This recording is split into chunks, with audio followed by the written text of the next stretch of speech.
বরফ গলনের সুপ্ত তাপ 33,600 জুল পার কেজি হলে গলনাঙ্ক তাপমাত্রায় থাকা 3 কেজি বরফ গলিয়ে 300 কেলভিন তাপমাত্রার পানি পেতে কি পরিমাণ তাপ প্রয়োজন?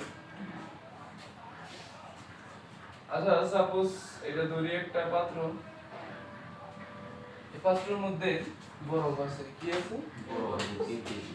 তো কয় কেজি আছে? 3 কেজি। 3 কেজি। এম সমান কত? 3 কেজি। নাকি? হুম। 3 কেজি বরফে তুই আস্তে আস্তে গলাবি। যদি এটা গলাইতে থাকি তাহলে আস্তে আস্তে কি পানি হইবে? হ্যাঁ? তাহলে পানি হইলে পানির একটা তাপমাত্রা আছে।